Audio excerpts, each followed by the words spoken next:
Chers confrères, bonjour. Nous allons ce matin partager avec vous notre expérience sur un nouveau type de laser, un laser automatisé qui est le laser Navilas, que nous avons la chance d'avoir à Créteil depuis quelques années. L'objectif ce matin, c'est déjà de montrer notre utilisation et puis, au travers de quelques questions que nous allons soulever, pouvoir vous faire bénéficier de notre expérience. Je laisse la parole au docteur Francesca Amoroso.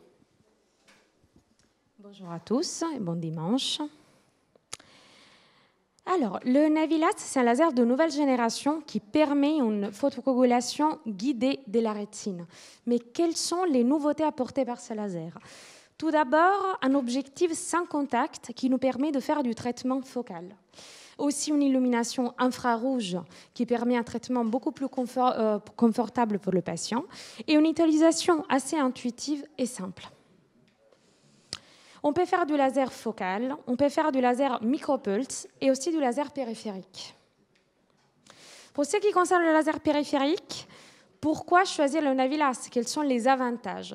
Tout d'abord, la rapidité. Aussi le confort, comme je vous disais, grâce à la possibilité de traiter les patients à lumière infrarouge, et aussi une grande précision et sécurité grâce au traitement préplanifié et à l'eye tracking intégré. Et néanmoins, la réduction, la diminution de douleur par rapport au traitement conventionnel. Et voici un traitement. Là, je vous montrerai un exemple. Là, j'ai un verre de contact. J'ai pris la photo du fond d'œil du patient et je suis en train de planifier mon traitement. Vous voyez, je mets les zones interdites au niveau de la macula du nerf optique. Et là, je commence avec mon doigt à dessiner la zone que j'ai envie de traiter. Du coup, je dessine mes spots. Je peux décider la dimension du spot, la taille, la distance entre les impacts, la puissance, le temps d'exposition. Je peux modifier tous mes paramètres comme je fais avec les autres lasers.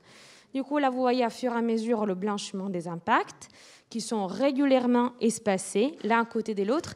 Et il faut voir deux choses importantes. Le fait que l'image soit directe et non inversée par rapport aux autres lasers, et le fait que la distribution des impacts soit linéaire et pas un pattern comme on est habitué à voir. Et ça, c'est la photo qu'on fait à la fin de notre traitement. Et voici un exemple d'une patiente avec une rétinopathie diabétique proliférante fluoride. Dans la magnification de l'image, vous pouvez voir très bien les vaisseaux prépapillaires et prérétiniens qui sont présentes aux deux yeux, comme vous pouvez voir bien. Aussi un angiofluo avec des zones d'ischémie très profondes, une ischémie maculaire très sévère, bilatérale.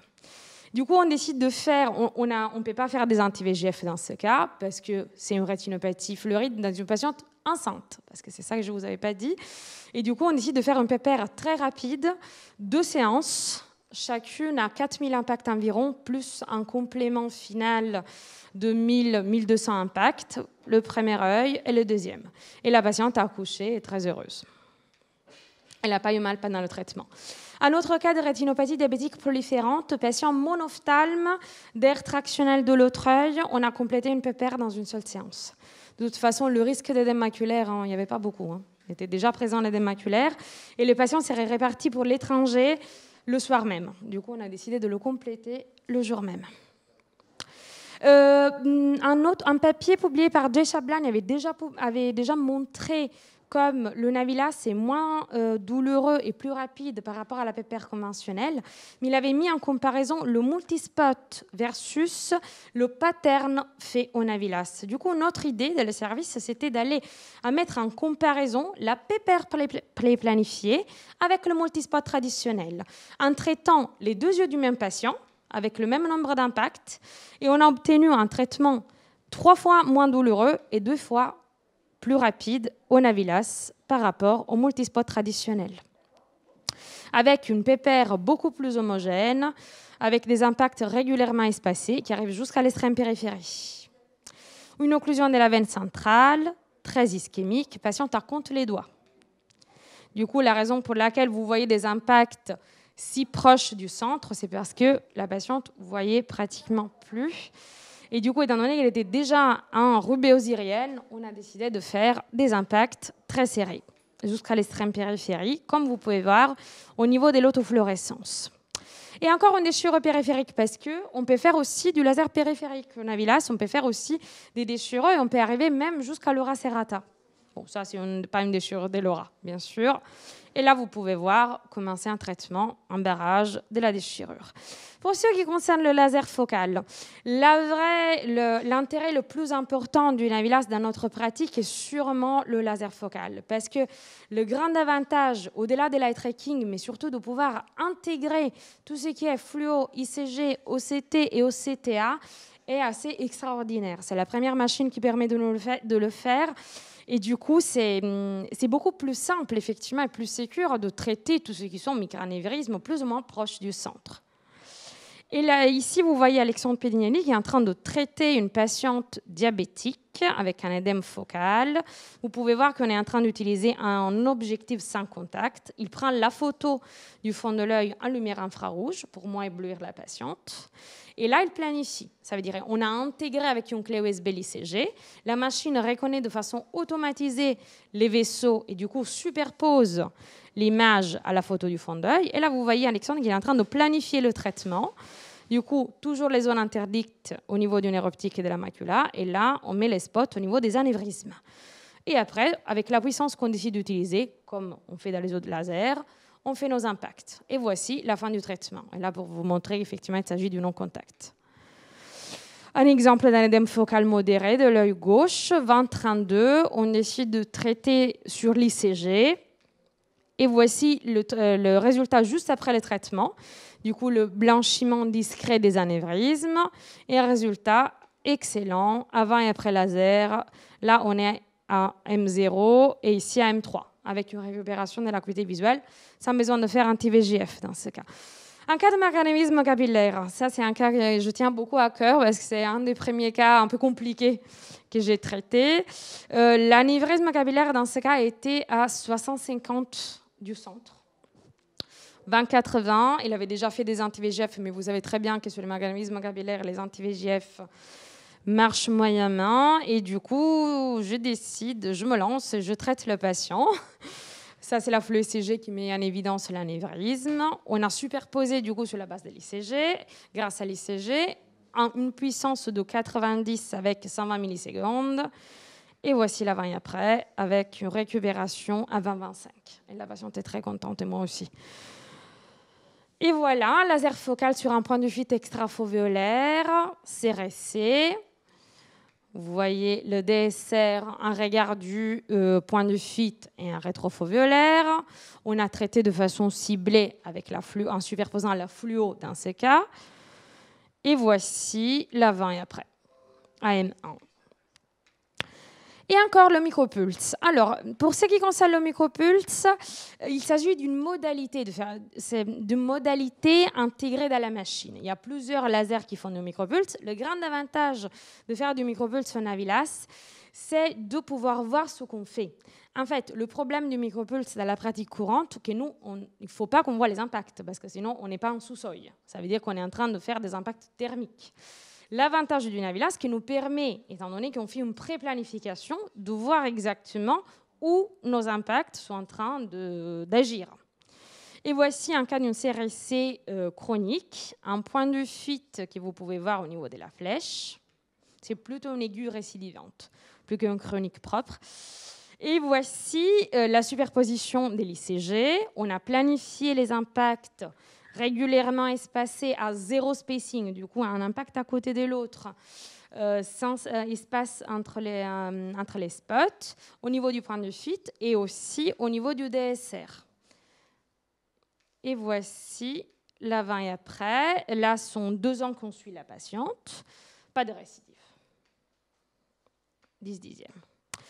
Il y a plusieurs papiers qui ont déjà montré l'efficacité du Navilas à micropulse dans la CRC. Actuellement, le gold standard reste la PDT parce que le Place Trial, c'est le seul papier qui a montré, effectivement, c'est le seul étude randomisée en fait, qui a mis en comparaison les 2 modalités. La différence, par contre, existe par rapport au Navilas parce que le laser qui a été utilisé en micropulse en cours de cette étude, c'était pas un 577. Au contraire du Navilas, et ce n'était pas un laser à navigation. Du coup, c'est possible aussi que les résultats ne soient pas les mêmes pour cette raison. Et voici, je conclus avec l'objectif non-contact qu'on a créé à Créteil grâce à l'aide du professeur Suède et bien sûr Alexandre Pedinelli avec qui on a travaillé sur le sujet. L'idée, c'était d'intégrer un super pupitre dans un support en plastique, en fait, pour nous permettre d'aller arriver jusqu'à l'extrême périphérie en faisant regarder le patient en haut et en bas, à droite et à gauche. Et là, voici notre premier traitement. Vous voyez, on est en objectif sans contact parce que vous voyez que le patient cligne, ouvre et ferme la paupière. On planifie notre traitement comme on fait normalement dans l'autre modalité. Et là, on commence le traitement. C'est important de dire que ce n'est pas pour tous les patients. C'est pour les patients coopérants, c'est pour les patients qui n'ont pas de troubles des milieux, mais c'est une alternative assez intéressante pour tout patient qui ne supporte pas la lentille. Et voici le résultat après le premier traitement qu'on a fait. Du coup, je conclus en disant que le Navilas apporte effectivement une précision unique par rapport aux autres lasers. Et la combinaison de plusieurs facteurs, dont l'illumination infrarouge, la préplanification, le micropulse, mais aussi l'eye tracking, bien sûr, améliore la prise en charge de notre patient. Je vous remercie. Merci Francesca pour ce superbe topo sur le Navilas. Je vais avoir quelques questions pour toi. Sûr. La première, tu as fait mention de la diminution de la douleur. Oui. C'est vrai, dans notre expérience, c'est assez magique. Les patients, surtout ceux qui ont déjà expérimenté le laser conventionnel, ont beaucoup moins mal et on peut aller beaucoup plus loin, faire plus d'impact, on n'est pas obligé. Comment est-ce que tu expliques cette diminution de la douleur, puisque ça reste quand même du laser? Quelles sont tes hypothèses là-dessus? Merci beaucoup pour la question. Effectivement, c'est la question qu'on se pose à chaque fois. Alors, notre idée, c'est il y a une double raison. Une raison spatiale et une raison temporale. Parce que quand on fait un PPR pré-planifié, comme vous avez vu, les impacts sont mis et sont disposés un à côté de l'autre de façon linéaire par rapport au pattern traditionnel. Du coup, il y a une distribution spatiale qui réduit la chaleur dans le même endroit. Et en plus, par rapport au pattern où on fait environ 20 impacts par seconde, en cours de PPR planifié, on fait 9 impacts par seconde. Du coup, on a moins de chaleur produite et du coup moins de douleur. Donc la douleur n'a pas le temps de s'installer, on pourrait Exactement. dire. Très bien. Et moi aussi, je vais vous poser quelques questions. Pour ce qui concerne la learning curve, combien de temps on a mis tous, effectivement, pour être autonome? Alors ça, c'est une bonne question pour tous nos collègues qui n'ont pas encore l'expérience de cette technique. La learning curve est assez courte, elle se compte surtout en nombre de patients. Pour le traitement maculaire, une vingtaine de patients, et on a fait l'acquisition de la technique. Ce qui est très important de voir, c'est qu'à la différence du laser conventionnel, dans cette technique, tout se passe dans la planification. La qualité des images qu'on aura obtenues, la planification de chacun des impacts, et c'est ce qui va prendre le plus de temps, ou en tout cas d'attention.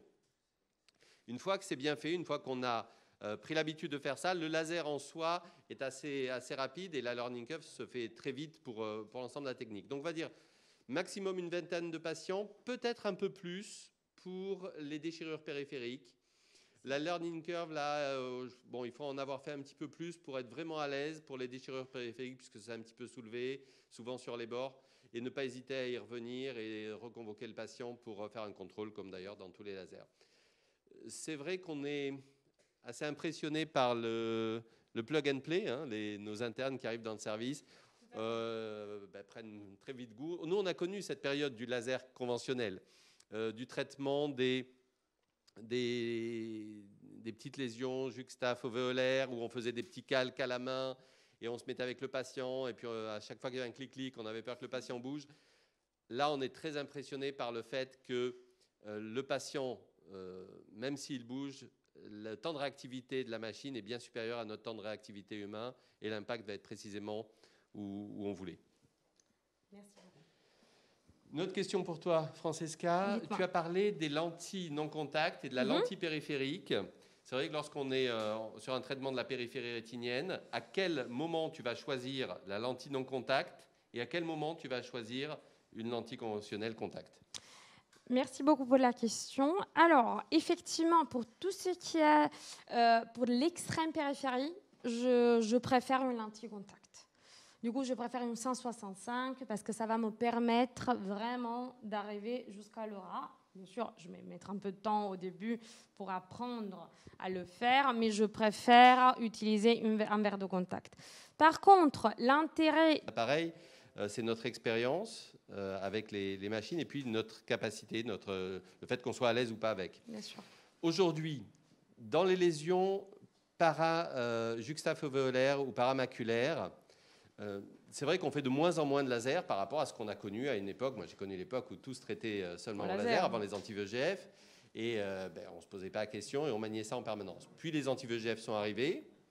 Et c'est vrai qu'on fait de moins en moins de laser. On a tendance à commencer en première intention avec les anti-VEGF.